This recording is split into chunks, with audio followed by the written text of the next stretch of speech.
Good evening. Welcome to Q&A. I'm Tony Jones, and joining us tonight, political satirist and co-creator of the long-running Wharf Review, Jonathan Biggins. Former head of News Corp Australia and author of Rules of Engagement, Kim Williams. Parliamentary Secretary for Social Services, Concetta Fierravanti-Wells. Labor Senator Sam Dastyari, and investigative journalist and author Kate McClymont. Please welcome our panel.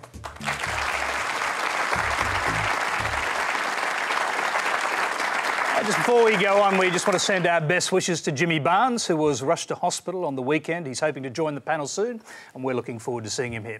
Well, Q&A is simulcast on ABC News 24 and News Radio. You can join the Twitter conversation using the Quanda hashtag. And remember, if you've got a live question, add @Quanda to help us find it. We asked our Facebook followers what they'd like to see discussed on Q&A tonight. They nominated ICAC, penalty rates and asylum policy. Their first question comes from Cameron Jewell. Hi. Treasury figures showed that the government's budget measures hit the poorest in our society harder than those well off. Tony Abbott now says that he wants to spend the remainder of his term protecting the vulnerable. How are we expected to believe this, given the disproportionate impact of his budget on our most vulnerable?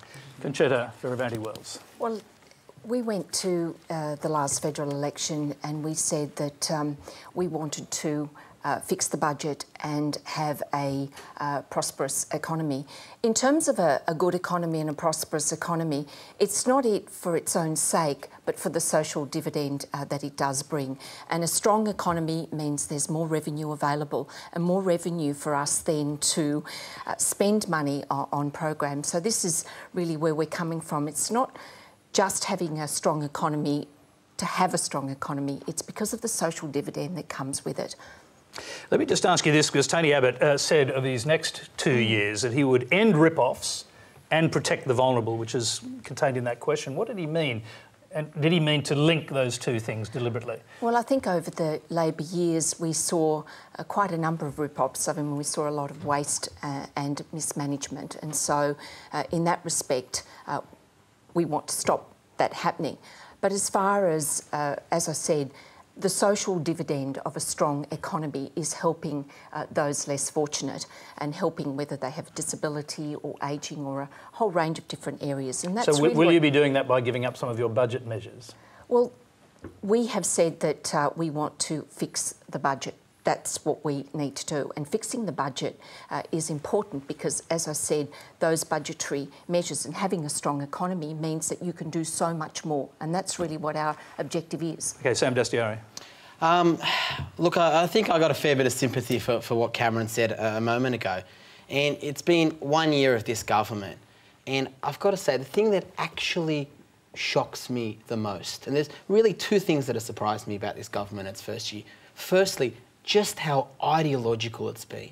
You know, if I told you a year ago this was going to be a government that was going to have that ideologically right-wing a budget, that was going to be the kind of government that was going to link breast cancer with abortion or say that, you know, poor people don't drive, no, you wouldn't have believed me. That was the first thing. The second thing is just the amount of pride and satisfaction and glee this government currently gets from inflicting some horrible pain on some of the most vulnerable people in our society. They're the two things that I think really kind of shock me and surprise me about this government.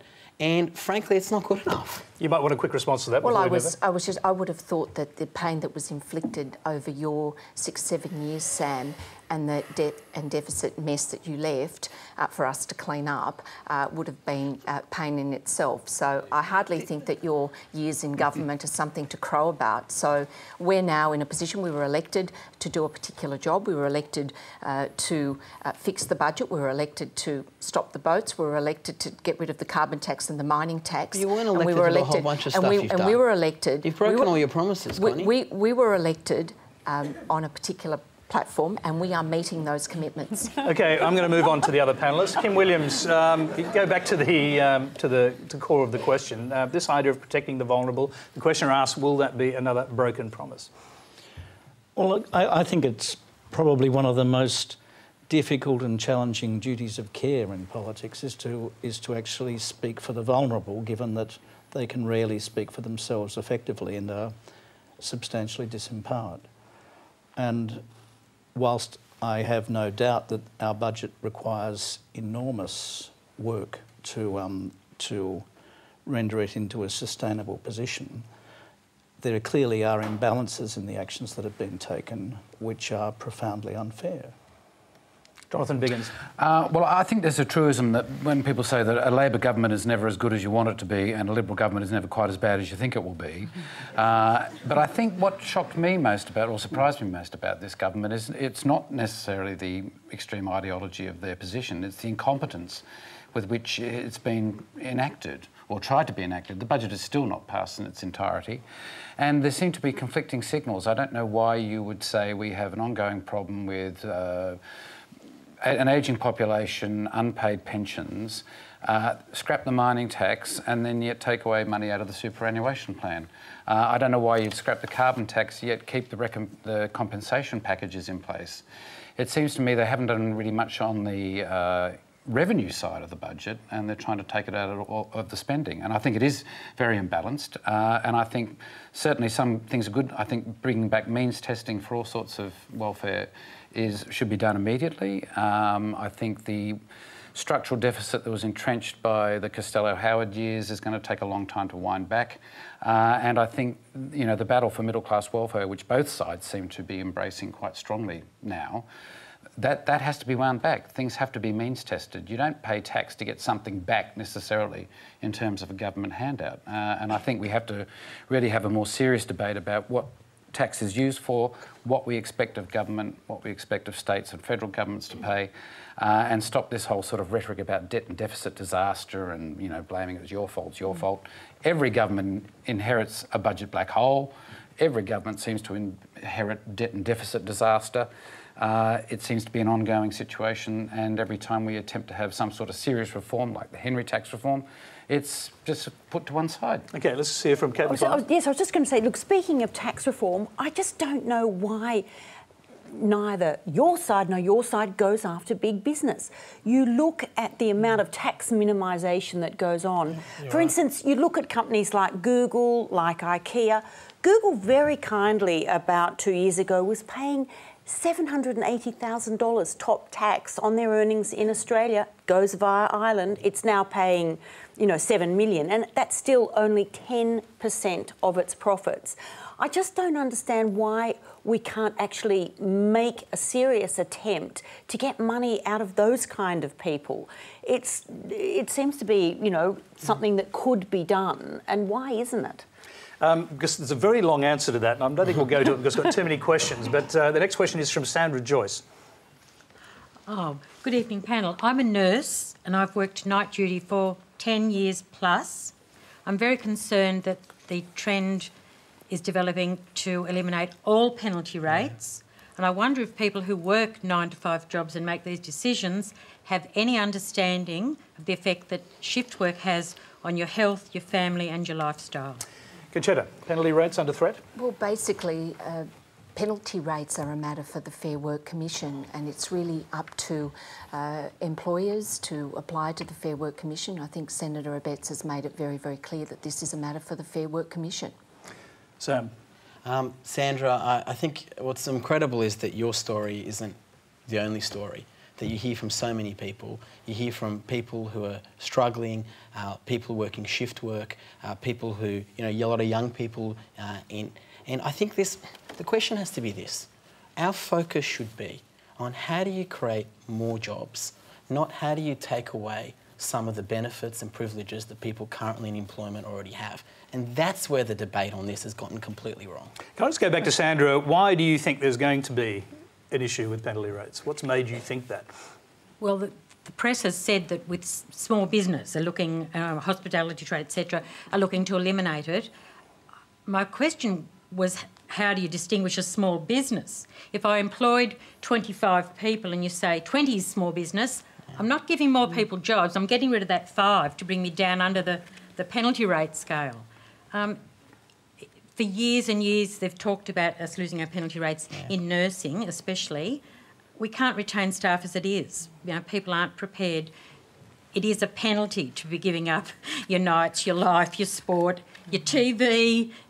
You know, it is a real penalty. OK, Concetta, does the government touch this at its peril? Is this one of those things where you could end up with a terrible backlash, as you did with work choices? Look, as I said before, we went to the last federal election and set out our plans in this space, and we believe that this is a matter for the Fair Work Commission to determine the issue of penalty rates. It's not a matter that Erica Betts or the Minister for Employment or the government determines. It's a matter for the Fair Work Commission. And it's been floated as a possibility by your own members. That's one of the problems. Well, the procedure remains irrespective of who may float that proposition, Tony. Right. So you're saying the cabinet won't listen to them, or I'm saying that certainly some of our backbenchers have expressed an opinion, as they express an opinion in relation to other issues, I might add. But I think Senator Abetz has made it very, very clear that the Fair Work Commission will determine and consider applications, and so that's really where the appropriate place for that decision to be made. Jonathan? Well, I think it's a fairly time-honoured tradition if you want to put something on the agenda, get some anonymous backbenchers that no one's ever heard of to raise the issue in Parliament. And then suddenly, you know, they've had their moment in the sun and then it's elevated up the food chain. I don't think Senator Abetz would be adverse to the idea of getting rid of penalty rates. But I think this also goes to the whole issue of no one ever looks at the other end of the pay scale. The fact that the head of the Commonwealth Bank now gets $8.5 million a year. The fact that the head of the Wealth Department of the division of the Commonwealth Bank got a bonus of $1 million a year, despite all the problems. The head of Australia Post, $4.9 million. And there are any number of people in senior management. In fact, if you looked at the senior management of the top corporations, the amount of money spent simply on wages, and it comes out of our pockets. So yet again, it's the people who get the least money being attacked, and the people who get the most money. And even if they took a 50% cut in pay, they'd have to struggle on $4 million a year. Now, I think they could probably get by, but no one actually ever does that because... Well, let's ask someone from senior management. Kim Williams sitting right next to you. A quarter of his salary to artists. I plead guilty. Penalty rates. Except, of course, I'm no longer a member of senior management. I'm unemployed. No, that is true. That is true. And it's also true that you give away a fair percentage of your salary to charity and to other good works. But let me just ask you, go back to the penalty rates question, because it's the opposite end of the spectrum from the salary you used to be on. Well, I think the danger with discussions of penalty rates, and I don't mean that in any way disrespectfully to Sandra, is that we tend to get into very binary arguments that it's either yes or no, and of course that's not what is being discussed at all. I think it's perfectly legitimate in the entertainment industry, for example, or in the catering and restaurant industry and the hotel industry, to recognise these are industries that operate 7 days a week. And certainly there needs to be some measure of compensation for working out unsociable hours, but the kinds of overtime payments that have been awarded in recent years are such that they're not sustainable and they're not actually workable. And in fact, they deny work rather than liberating work. And I think most of the employer organisations are saying, let's be sensible about this. We're not talking about eliminating penalty rates. We're talking about having penalty rates at time and a half or at extreme times of the day at double time, but where it's accepted that there has to be compensation if you're going to get people to do the job anyway. OK, we've got another question. It's related to a budget measure. It's from Thomas Clark. Last week, the Treasurer announced that by freezing the superannuation rate would result in more money in the pockets of everyday Australians. But how can that be true? By freezing the superannuation rate, my employer is not going to give me more money. It just means I'm going to have less money at the end of my retirement. So how could the Treasurer make claims like this to Parliament? Concetta. Well, the Treasurer has indicated, I think he said in an interview as well, in terms of monies, it either goes in wages or in superannuation. And the decision that we made, we said at the last federal election that we would abolish the mining tax, including the unfunded promises that went with the mining tax.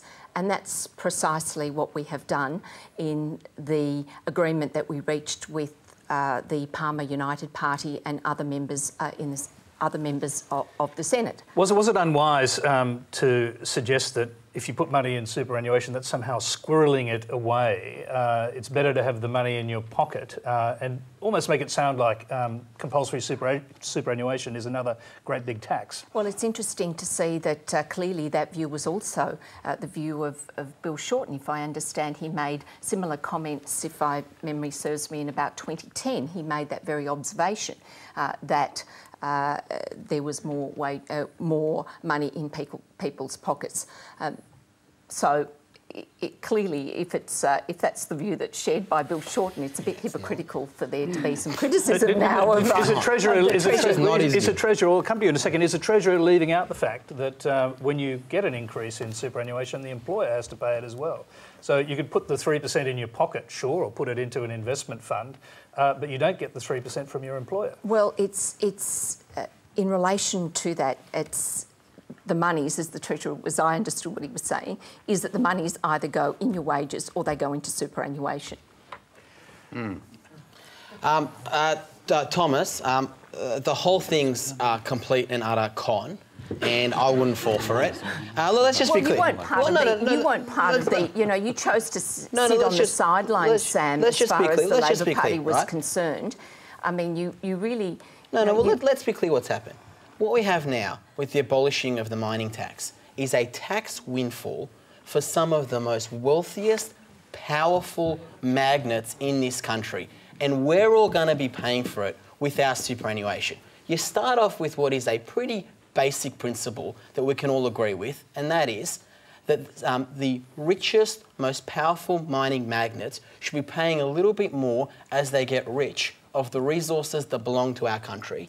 And you end up in the situation after negotiations and backroom deals and handshakes with a magnate himself, and you end up in a situation where who ends up paying for it? We all end up paying for it in our superannuation. Well, can I just get you to explain just one thing for the audience that I think many people find puzzling? Why won't Labor promise to reverse this government decision if it comes back to government? Well, look, I think there's a whole bunch of policies that we are going to have to reverse. Well, what about this one? Well, look, to be honest, you asked my personal view. My personal view is that the richest, most powerful miners should be paying a little bit more. So you want to bring back the mining tax? I think that I personally believe that we should have a situation where we're making sure that people are properly paying for what are the resources of the country. Well, let's be clear about it. So can I just confirm this? You'd like, as you know, part of the future of the Labor Party, look, these aren't my decisions. You want to bring back the mining tax? No, well, these aren't my decisions alone, and they're going to be decisions for the party and for the party room. But I really believe the principle. If you're asking me if I had to choose between whether Australians should have more in their superannuation or whether a handful of mining magnates should be wealthier, you know my position on that. My position on that's always been clear. Now, what do we take the next election? What do we develop? Look, the truth is, for the Labor Party, we're going to have to spend the next year and a half developing a whole series of policies and trying to clean up some of the mess, be it in Medicare, be it in healthcare, be it education funding, Gonski University funding. Okay, you're going off topic now. I've got to go back to our questioner because he's got his hand up. You were just saying that the 3% kind of difference should be paid by employers, but I guess how likely is it that everyone's employer is going to give them a 3% pay rise because the government said so? You know, I could give you their mobile number really if you want. But, you know, I think you're talking about it before as well about a con. I think it was in '95 that Tony Abbott said that compulsory superannuation was the biggest con job ever done by the government on the Australian people. Is that still a view held by the caucus at the moment? I must say I'm not aware of him saying that. No, I'm not. The point that I wanted to make was what sort of a tax did you design, Sam, that raised no money? And then what you did is you put in the forward estimates spending of $17 billion. I mean, what sort of a tax? Well, I think only the Labor Party could design a tax that didn't raise any money anyway. Can I just say, you'd have kept it if it raised money? No, I'm just saying. Is that what you're saying? If it was successful at raising money from the miners, you'd have kept it. I mean, Sam goes on about the wealthy people paying. I mean, there were only about, my understanding is there's only about 20 taxpayers who were actually paying this. So I'm not sure where you're getting your figures from, let's hear from the rest of the panel. Well, I mean, I think the notion of money now in your pocket is good. Has everyone forgotten the fable of the grasshopper and the ant? We seem to be favouring read your Aesops. Tell us the story. The grasshopper who spends his money now, when winter comes, the industrious ant has to help him out. So you can either have your money now or you can have it later when you're, riddled with dementia and can't remember where you live, and are trying to find a nursing home because they've all been shut down and the nurses are refusing to work because they're not being paid penalty rates, and your benevolent employer didn't give you a 3% pay rise but actually cut it by 3% when you lost your penalty rates. I don't think ICAC wrote it quite like that. Well, he should have. And he shouldn't have called the mining tax a mining tax. If we brought back a temporary miners' protection relief levy, we might be in a better place.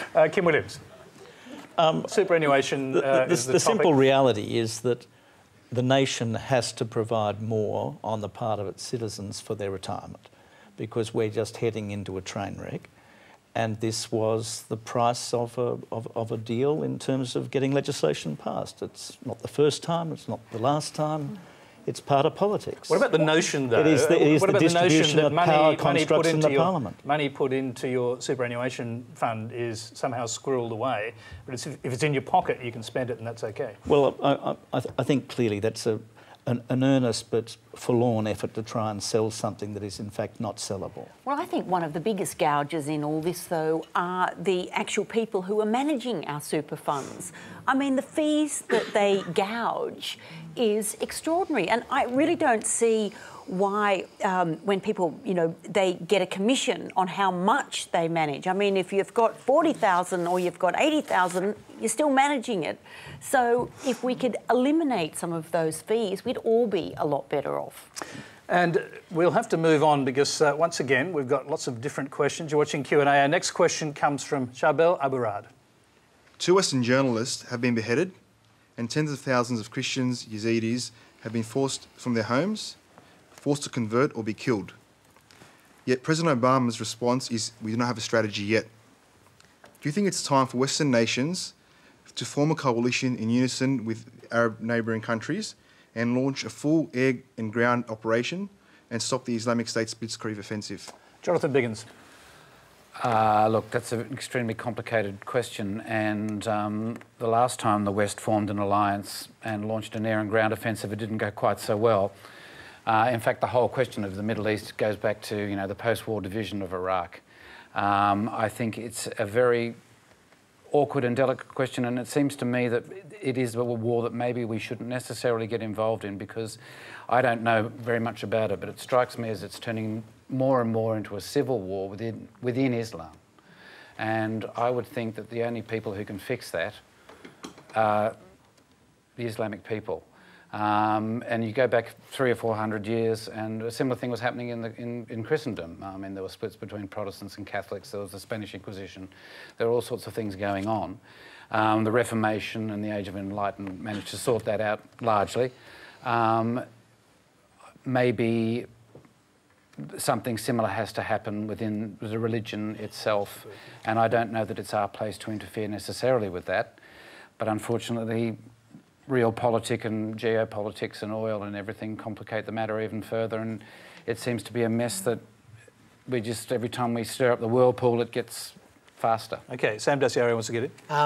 Look, I just disagree with you, Jonathan, on some of that. And look, where there's hurt, where there's suffering, where there's the potential for genocide, and we, within our power, have something we can do about it, we should do something about it. You know, a fortnight ago, I was on the Syrian border in a Jordanian refugee camp, and I spoke to some people, some of whom had fled Assad, some of whom had fled ISIS, some of whom had come actually across from Iraq. And you hear their harrowing stories and their harrowing tales. And I never supported the Iraq invasion in 2003. But when you think that we are a wealthy middle power on the other side of the world, and we have so much opportunity here as a country, and you look at the hurt and suffering that's being caused in that part of the world, yeah, we have a responsibility to do something. Now, in terms of the actual ground troops part of your question, I don't think there is a case yet for that, and I don't think that case has been made. But so far, in terms of, is there a role for Australia where we can, as a middle power, to get involved? Yes, and we should get involved. So, just to confirm, you're against ground forces but not against airstrikes using Australian aircraft. What about airstrikes into Syrian territory, which is going to be the next step? I think we have to be really careful as a country when we turn around and say just how far are we going to stretch our resources. Because I'll tell you what we can do. When we talk about assistance, there's two types of assistance. There's military assistance and there's humanitarian assistance. I think at the moment there's some serious talk about some kind of military assistance as so far as Iraq's concerned.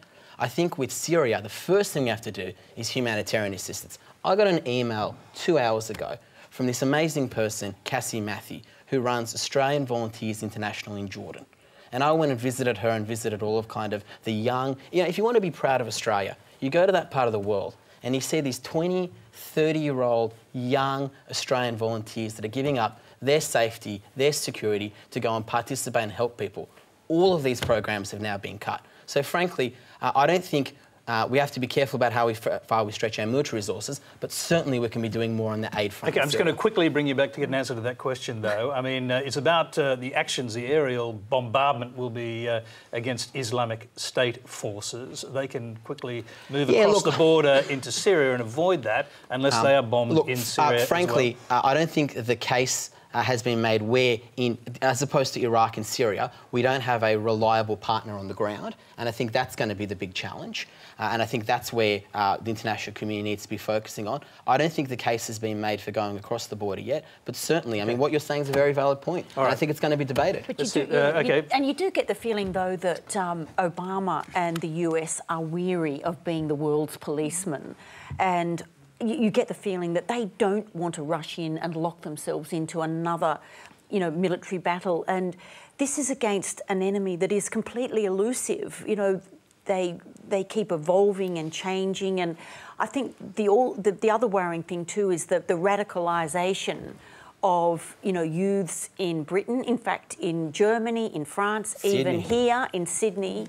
And that's something that we as a society have to deal with. I don't know how we do it, but I think that is a huge problem. We actually have a question coming up on that, but just stick to, just for a moment, to the question of what kind of military response there should be against Islamic State. Charbel, can I just say to you, this is a very complex issue, and our role, I think, is not to resolve issues in the Middle East. Our real issue is the impact that this is having in Australia, and to Kate's point, is that what is happening here in Australia, and that's our primary concern as a government, to ensure. Well, it isn't your primary concern in the sense that you're now trying to work out whether to commit aircraft to an assault, an aerial assault, Tony, and airstrikes in northern Iraq and possibly into Syria. Well, that's the thrust of the question. We'll come to the other one in a minute. Well, we will consider that at the appropriate time. This is the time. You are considering it now. Well, no, seriously. Well, but we have to be careful because, I mean, ISIS emerged from the very rebels that the West was supporting to get rid of Assad. Yes. So, you know, you can't pick a winner. And that's the great problem. And even, you know, OK, the Kurds are looking good at the moment, but the Kurds have problems with Turkey. Turkey's got the largest standing army in Europe. They're part of NATO. They're being threatened. It's a secular state at the moment, but they're being threatened. So you think, no matter what you do, it's not going to solve or resolve issues that run for centuries. I think you're probably right. Tonight we won't solve that, but we will go to our next question, which is from Tim Mabry. Thanks, Tony. In view of federal government's recently proposed measures to counter homegrown terrorism, such as increasing intelligence and security agencies' access to metadata, or moulding criminal laws to address travel to overseas conflict zones in the Middle East or whatnot. What else could you please discuss, other government or indeed the major parties proposing to do by way of soft tactics, such as engaging with communities to address reasons why youth may become susceptible to extremist messages, whether they be radical jihadist or indeed other forms of extremism? Perhaps Golden Dawn comes to mind. OK. Concetta. Thank you.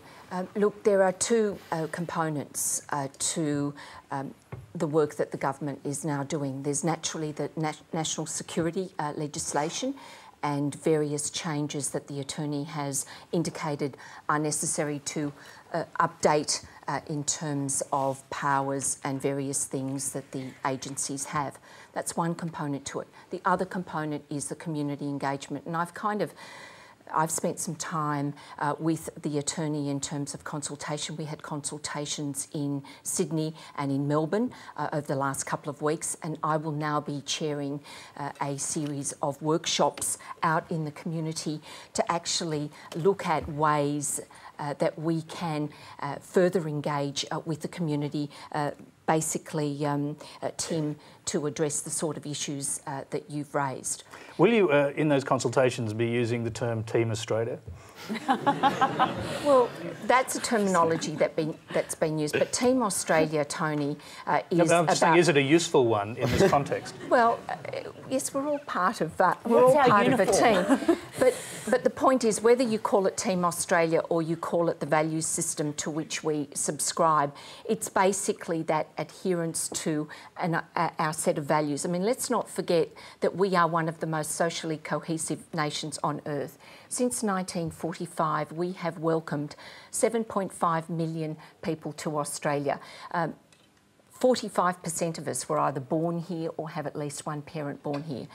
So we are one of the most socially cohesive nations on earth, and we are because of our unique Australian multiculturalism, which has been very, very successful. And part of that success has been because we do put our commitment to Australia first.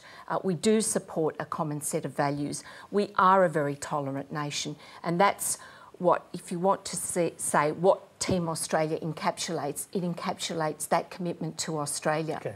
Kim Williams. I think it's a very complex issue. We undoubtedly have seen an uplift in dark forces within our country, and clearly we expect in some way for those things to be managed. I feel, however, uncomfortable with anything that essentially surrenders long fought for basic rights.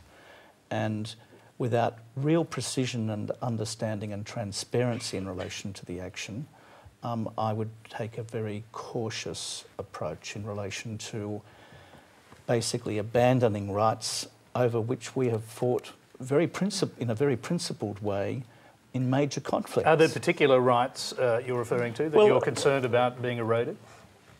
I worry that we are creating a society that has a kind of subterranean management and monitoring process. And I think when things move into being utterly secret in the hands of agencies which have fairly undeveloped processes for transparency, we get into very dangerous territory. The US, which is much better in managing these things and has phenomenally good transparency mechanisms through its parliament, through its whistleblowers. But recently we saw the completely illegal monitoring of literally millions and millions and millions That's of my point. We calls. only found out about that because of a whistleblower called Ed Snowden. Correct. Do you regard him as a sort of hero or a traitor? It's a difficult... Again, it's complex territory. I don't think the danger in all of these areas is to have too fast an opinion, in my view. We all have an obligation to learn, and we all have to be realistic about the threats which we are constantly seeing rendered to our own society. A former attorney of this country informed me that there were, and he gave me the number of people who are monitored for public safety reasons 24 hours a day, 7 days a week, and told me why and explained the system. And I have to admit, I was, pretty taken aback that. Did you know any of them? No, of course not. I understood what he was saying. He was saying it in sadness, but saying it was absolutely necessary, and I absolutely accepted his reasoning. And did you ask him whether you were one of them? I'm a great believer, personally, that sunshine is good for life, transparency is good for human affairs, having mechanisms that actually ensure that there are genuine checks and balances is axiomatic to a functioning democracy. And I don't think that we have those things sufficiently in our society. Sam Dastyari, do you agree with that? And you can answer the broader question as well. Yeah, in part. And I think, firstly, I have real concerns about giving my metadata up to an Attorney General who doesn't know what metadata actually is. But well, I've yet to actually see anyone explain metadata. Metadata is data that deals with data. So it in other words, is the data that describes that a phone call was caused to happen. It doesn't tell you what happened inside the phone call. It's the data that tells you that an email went from this address to this address. It's not a data that tells you what was in the email. No, and it's true. And if you're actually happy to have every single one of your phone calls, the duration you made those phone calls, the number you made those phone calls to, the time you spent on the phone to that person. Just come down to ICAC. That's a lot. That's a lot of information. But I've got to say, I'm really glad that Kim just answered it, because I thought he was about to ask me to explain metadata, which was going to get very ugly. Look, there's a bigger issue here, which is you have to ask yourself, what is it that makes a group of young, mostly Middle Eastern men who have grown up as part of our society and part of our culture want to travel halfway across the world and participate in some really, really brutal conflicts? You know, what is it that makes people do that, and how do you stop it? And I think the big thing that has to happen is this empowerment of local communities. And I'm going to give Connie a bit of credit. Connie's a really good voice in a lot of this, and she deserves a credit for that. But it's about empowering these local communities, empowering moderate Muslim voices, particularly in a place like Sydney. You know, people like Samir Dandan, the head of the Lebanese Muslim Association, you know, Dr. Jamal Rifi, the head of Punchbowl Boys, Jihad Dib, moderate Muslim leaders who are prepared to say, this isn't Islam. This isn't the Islam we want to have in this country. This isn't our principles, these aren't our values, and that these people are outcasts and they deserve to be treated as outcasts. Okay, I'm going to... The media doesn't really cover the moderate Islam. I was just about to say the same We only see the extremists. We never get it. These people are not given a voice. Well, one of us used to run the Daily Telegraph, so... Okay, I'm going... Well, you won't be getting in the Daily Telegraph. It's like Pravda without the balance. On that note, this is Q&A. We're live across Australia. Our next question comes from Brigitte Lucy. Mr. Williams, some years ago, your appointment as head of the murder organisation was greeted with a lot of fanfare. It was all the more surprising when, after only about 18 months, you were suddenly, unceremoniously, for lack of a better word, dumped. You have painted the Murdoch organisation in its operation as rather toxic. Could you please tell us what you would have done differently had you stayed on in the organisation to counteract that toxicity and the feudalism you describe in your book? Kim Williams. Well, self-evidently, I'm no longer in the job, and the actions that I took or was taking were not deemed to be appropriate or relevant ones. In terms of the culture of the organisation, I think there's a tendency in media organisations generally to be tremendously self-empowering of their people, and at times things can get a little bit skewed and a little bit out of hand. And one of the things that I personally have difficulty with is that as media, particularly print journalism, which is still the major generator of news and news coverage in our media, all of the electronic media tend to be clients on the print media in terms of story sources and investigations, with some notable exceptions, but I don't think even Tony would disagree with that. That as these organisations are more regularly economically threatened, they can tend to become more caricatured in relation to some of the responses that happen, and that's to be regretted.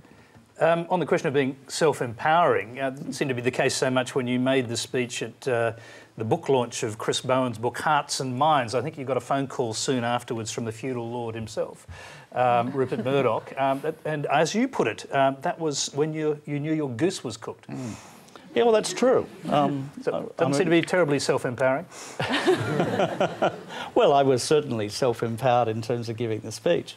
And I don't apologise for giving the speech. I think politicians on both sides of politics need to be encouraged. What was the objection? To actually make very strong statements about things they care about and about public policy directions. I think it's good for our polity. What was the objection, essentially, from Rupert Murdoch, and why is it that you knew from that day on your goose was cooked? I think that he thought at the time that I was being partisan, and I said to him, it's clear to me you haven't read my speech. He said, I have read. Well, we had words about that, and I read everything. The indication. You don't want to repeat them, no. The indication was that the speech had been read, and I said, look, I don't think you have, because my speech is actually impeccably non-partisan, but very, very strongly partisan about the vitality that public policy has when it is actually subjected to testing and to fresh advocacy. Right, imagine I'm Rupert Murdoch. Do I now say to you, well, hang on a sec, this is a guy who might be the head of the Labor Party at some point, and you're launching his book? Well, there you go. I launched it. Is that the sort of thing that he said, though? I mean, I want to get the tone of what he's saying. Look, it was a private conversation. I've written about that in Rules of Engagement, and I've written about the exchange that we had in... Well, you've left the details out. That's why I'm asking. Well, listen, I don't think Kim's going to tell you. I'm old-fashioned about these things. I mean, clearly, I lost my job. That's what happened. I've moved on. OK, I'm going to move on, before we go to the rest of the panel, to a web question. And we have a web question from John Jarvis in Brisbane, Queensland, to Kim Williams. You think Australia has the government Rupert Murdoch wants it to have? Well, I haven't had that conversation, but I certainly think that the views that were expressed by Rupert Murdoch at the time of the election, openly and freely, were very much in favour of changing the government, and that's quite clear. I read those as an outsider, and they were given quite brashly and repeatedly. Concetta. Pass. Good answer. Is it dangerous to talk about Rupert Murdoch and politics in the same... I'd rather deal with social cohesion and matters out in Western Sydney, thank you. How does the Labor Party feel about that, Sam? Look, firstly, there's nothing sadder or more pathetic than politicians complaining about media coverage, but I'm going to do it anyway. I just want to say, Kim, I was actually at Chris Bowen's book launch as well, and I thought you gave a great speech, but Rupert Murdoch did not call me afterwards, and I'll still dealing with that. But look, I think that... You have big shoulders. I think we have to make sure there's nothing wrong with a particular paper or a particular journal expressing what its view is when they do it in a very transparent way. And I think the last election it was very transparent. My issue is there's just not enough voices out there. My issue isn't that one person has one voice and one person wants to express their own view. That's happened since the dawn of media. That's how media works. Let's not kid ourselves. My problem is there's not enough voices. There's not enough strong alternate voices. And the problem begins when you have one voice that is much more dominant than all the other voices, and that's what's happened in this country. OK, let's first of all give Fairfax a voice here. No, I agree entirely with what Sam is saying. Like, in the past... I do, I do. Because, you know, for instance, in the past, every single major newspaper had their own political correspondent. And now we see that, you know, The Age and the Herald share political correspondence, so does News Limited. You see the one voice appear in the Courier Mail, the Advertiser, you know, the Daily Telegraph. And I just think that as a media, it is, I think, a really bad thing that we are becoming increasingly boiled down into, you know, just one voice because of the financial constraints. I agree with you entirely.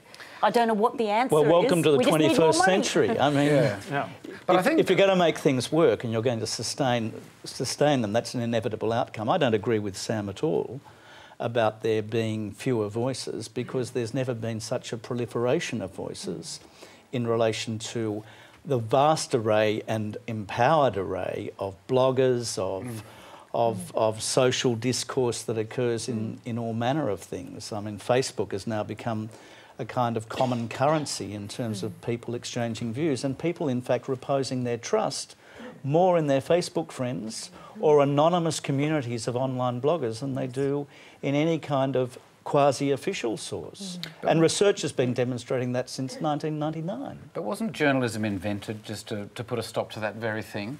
You know, speculation and gossip in the coffee houses, and someone said, oh, we should formalise this and we should actually get reputable sources, editors, people who know what they're talking about. We're in a time of, Jonathan, we're in a time of transition.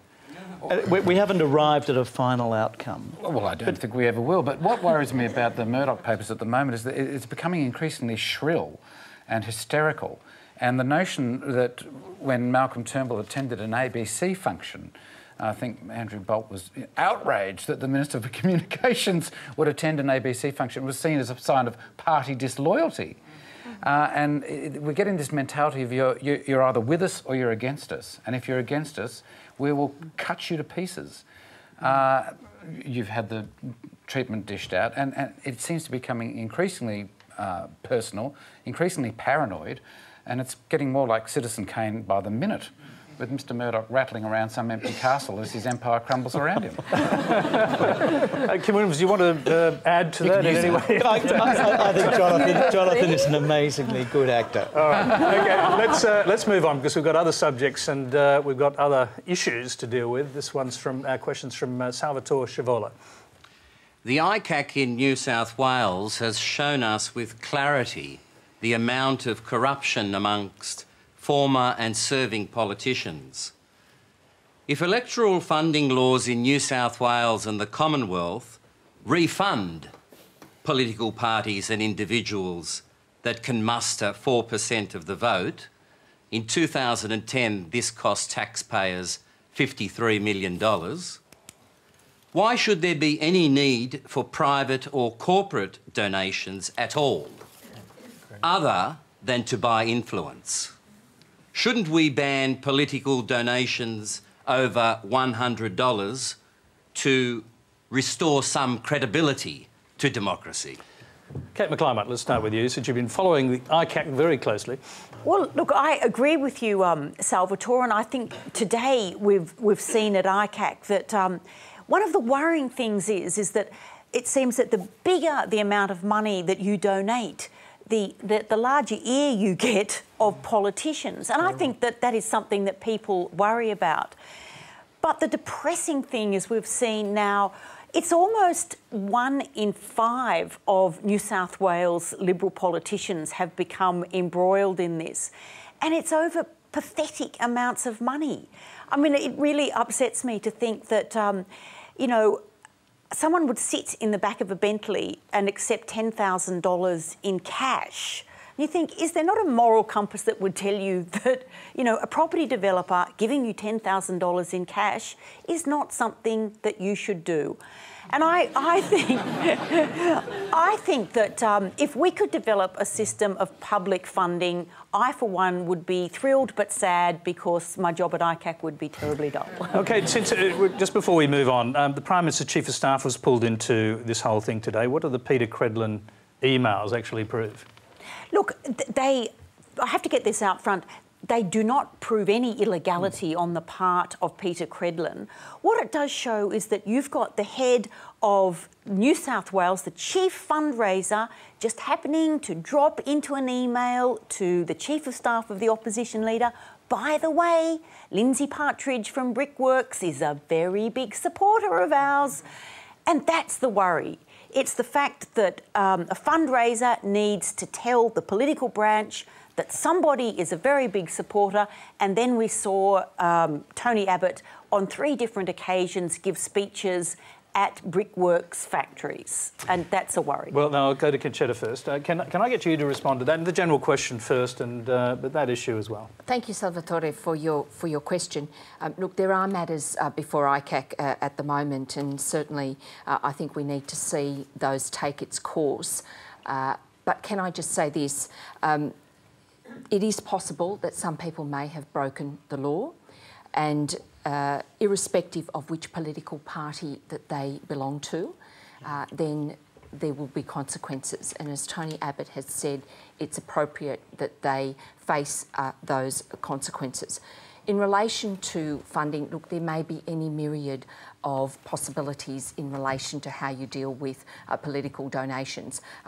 The suggestion that you've made, potentially another suggestion could be that, you know, politicians, for example, could pay a percentage of their salaries or something. I mean, there's any range of matters that could be put in the public arena for consideration, and I suspect that once the ICAC matters settle down, I suspect that we are going to see much debate about this and about reforms, but also in relation to potentially an ICAC at a federal level. We'll move on to talk about that in a minute, but the role of this Brickworks company, they seem to have funneled money through something called the Free Enterprise Foundation in Canberra, a large sum of money which ended up going to the New South Wales Liberal Party. It's referred to in the press reporting today as illicit funds. Are you concerned at all about the way these cut-out organisations work? Suffice to say, Tony, that I think it's, at this point in time, these matters are before ICAC, and I'm sure that there will be... There's no privilege, Connie. There's no privilege. Yes. They're open for discussion. I appreciate that. I appreciate that. But can I just, on that point about the Brickworks, I mean, let's not forget that before the last federal election, there were a lot of people who wanted us to abolish the carbon tax. I mean, wherever you went, individuals, companies were telling us that you needed to abolish the carbon tax. So because somebody sends an email that simply says, look, hang in there about the carbon tax, is nothing out of the ordinary. I think people frequently... But I was just talking about this Free Enterprise Foundation and the $125,000 that it funneled to the New South Wales Liberal Party. It came from Brickworks. Brickworks happens to be a property developer. That seems to be wrong. But I think you need to, at a federal level, whilst there were some restrictions in relation to giving of donations at a state level, there were no such restrictions in relation to the federal level. As far as other matters are concerned, I really don't think I'm just it's going to go to... all right, I'm just going to quickly... matters before ICAC. Well, we'll go back to that. We have a Facebook question, and then I'll bring in all the other panellists. This is from Sue Todd in Yalama in Victoria. I'd like to know when ICAC is going to start investigating federal politicians. Wow. Let's go to Sam Dastyari. I think there's been a few federal politicians that recently have been investigated. But look, touching on that and touching on what Salvatore said earlier, let's be clear. In this state, the sooner we ban donations from individuals, companies and businesses, the better.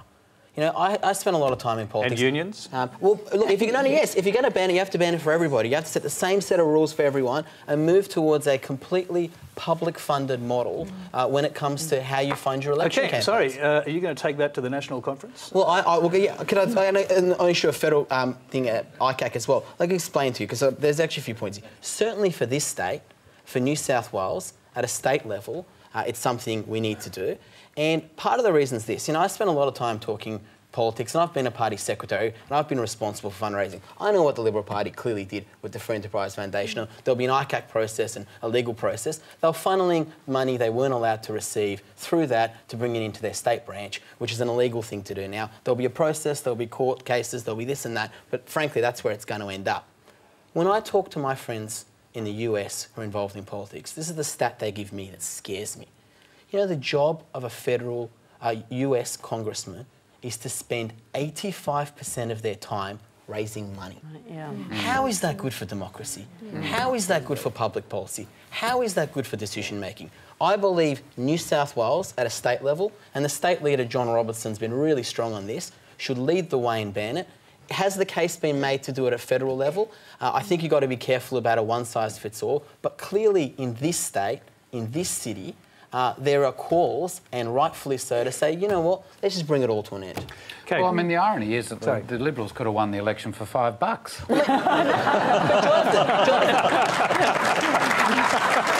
Jonathan, if that's what they were prepared to do with an election they couldn't lose, imagine what they would have done if it was close. OK, Kate McClymont. What I was going to say is that why don't we have a federal ICAC? I mean, anyone who thinks that corruption stops at state borders is completely nuts. Well, so why? I mean, all I can think of is that both sides are going to get caught in it somewhere along the line. Well, both sides have been caught in it in New South Wales, as we know. But federally, that will happen as well. And is there a reluctance to push ahead and have one because politicians are going to be caught up in it? Well, okay, I moved a motion to take to the next federal ALP conference at the state conference a few weeks ago. I seconded a motion that this is something we should be seriously put it on the agenda, that we debate it at the next ALP federal conference. But here's my only thing that I think we need to do. We need to go a little bit further than where we've been at a state level. And I think we should be looking at something similar to what they've got in the UK and in New Zealand with the Serious Fraud Office that doesn't just look at the politicians and public servants, that's got to be part of it, but also looks at the white-collar crime, the white-collar crooks. You know, Jonathan touched on earlier about Commonwealth Bank. I mean, what's happened in Commonwealth Bank, Commonwealth Financial Planning, is a travesty. 400,000 people, up to 400,000 people have been ripped off with dodgy financial advice, and they're sitting there in the Combank paying themselves bonuses for it. You know, this is the kind of thing we should be looking at as well as the politics. OK, I'm just going to go back to. I'll come to this side of the panel. I just want to finish something with Kate McClymont, because you were talking about this before, and I think one of the things that puzzles people is they see the ICAC, they see what happened with the New South Wales Labor government, all the revelations of corruption, and yet no charges, no trials, all this time down the track. What is going on? Well, because what happens is that at the ICAC there is a civil burden of proof. And what happens is that most people give evidence under a Section 38, which means it can't be used against you unless you lie. And I think the more politicians that realise this when they come to give evidence, the better. But having said that, we still have referrals then that go from ICAC on to the Director of Public Prosecutions, because ICAC has no prosecuting arm. So at the moment, we are waiting for the DPP to basically go out and re-interview everyone, make sure that they have all the evidence lined up.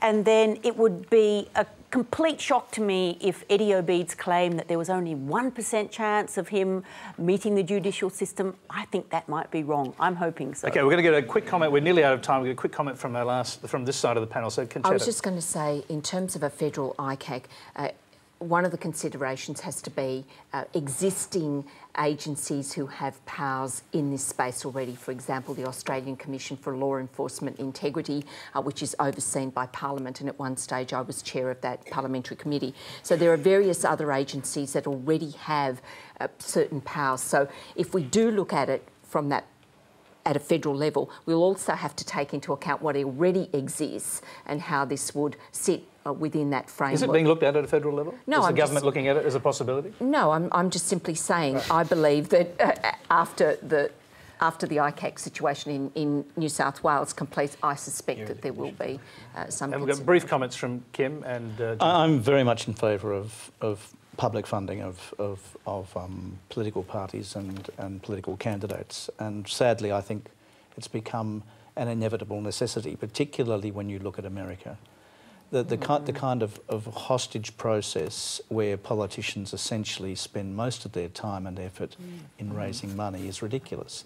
And it is a tragedy that you had a moment where McCain was in favour of massive reform and Obama opposed it because he just had the most successful crowdfunding campaign in human history, raising almost $1 billion.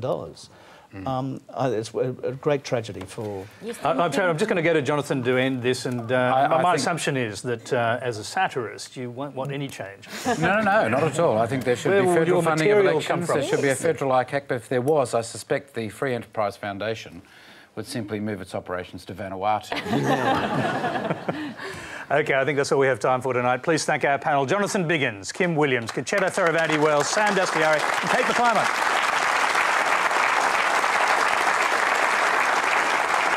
Thank you very much.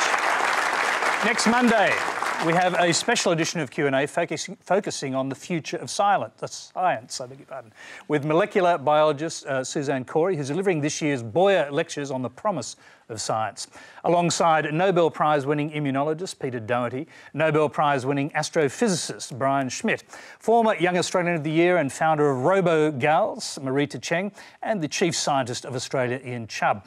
Will Australia enjoy the promise of science in the 21st century? Join us on Q&A next week to hear the answers from our distinguished panel. Till then, good night.